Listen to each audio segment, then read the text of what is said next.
Саламатсыңарбы балдар, кыргыз тили сабагы. Бүгүнкү сабактын темасы белгилүү адамдар, известные люди. Кыргызстанда белгилүү адамдар көп. Мисалы, силер сүрөттө көрүп турган кайсы белгилүү адам? Туура балдар, бул Чыңгыз Айтматов, кыргыз элинин залкар жазуучусу. Ал эми бул сүрөттө кимди көрүп турасыңар? Бул Бүбүсара Бейшеналиева, кыргыз элинин белгилүү балеринасы. Ал эми бүгүнкү сабакта тааныша турган белгилүү адамдын ысымы Токтогул Сатылганов. Токтогул Сатылганов белгилүү комузчу жана акын. Азыр болсо балдар, ушул акын жөнүндө, комузчу жөнүндө кичинекей кино тасма көрөлү.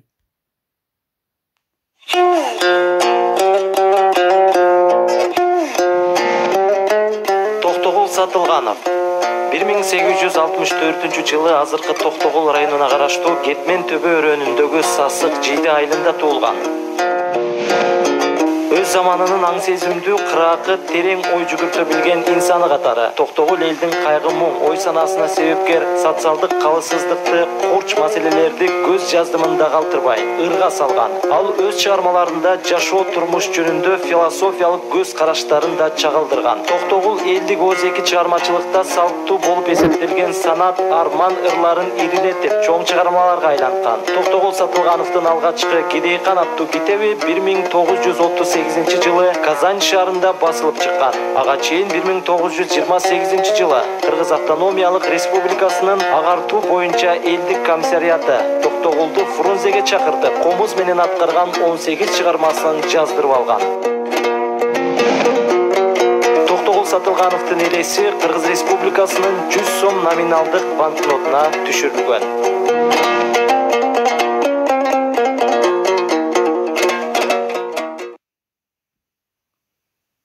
Эмесе балдар, бүгүнкү сабактын жаңы сөздөрү менен таанышалы. Менин аркамдан кайталап тургула.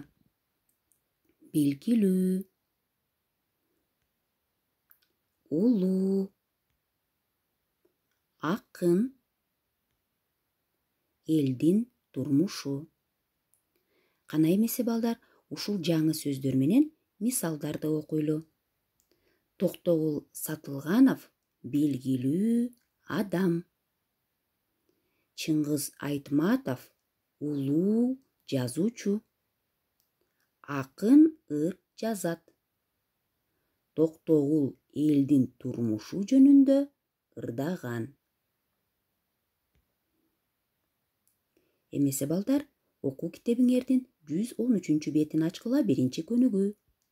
Бул жерде Токтогул Сатылганов деген текст бар. Мына ушул текстти азыр өз алдыңарча окугула жана уккула. Токтогул Сатылганов кыргыз элинин улуу акыны. Ал комузчу да болгон. Токтогул элдин турмушу жөнүндө ырдаган. Бишкекте Токтогул атындагы филармония, мектеп, көчө бар. Ребята, Токтогул Сатылганов был великим акыном кыргызского народа. Он еще был коммунистом. Токтогул Сатылганов пел о жизни народа.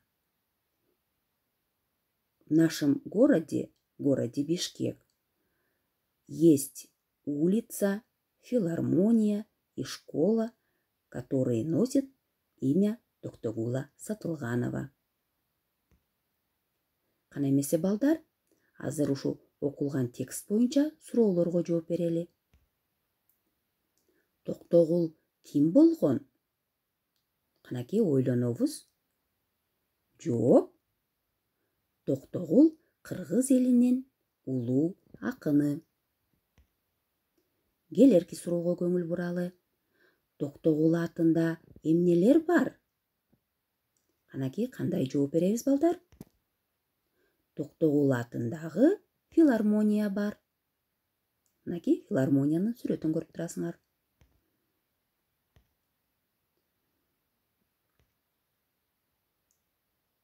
Дагы Токтогул атындагы мектеп бар экен. Ошондой эле Токтогул атындагы көчө бар. Канакей эмесе балдар, китебиңердин 113 бетин ачкыла, экинчи көнүгүү.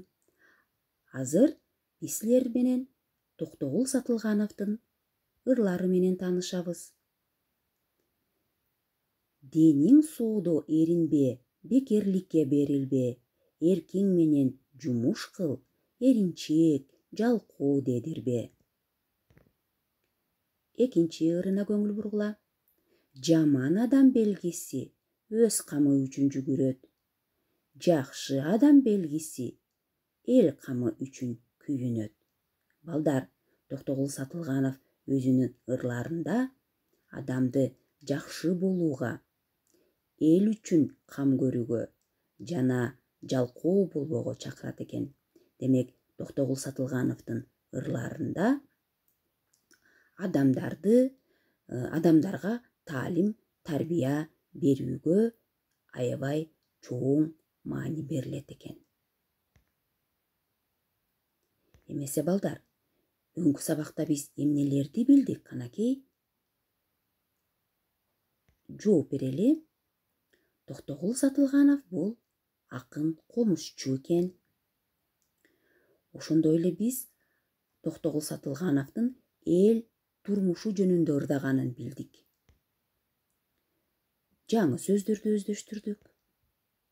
Жана Токтогул атындагы филармония, мектеп, көчө бар экенин дагы билдик. Бүгүнкү сабак аягына келип жетти балдар. Үйгө тапшырма. 113 бет, биринчи көнүгүү. Текстин аягындагы суроолорго жооп жазгыла. Жаңы сөздөрдү сөздүккө көчүрүп жазгыла жана жаттагыла. Балдар, ошондой эле Токтогул Сатылгановдун ырларынан үзүндүлөрдү көркөм окууга машык кыла.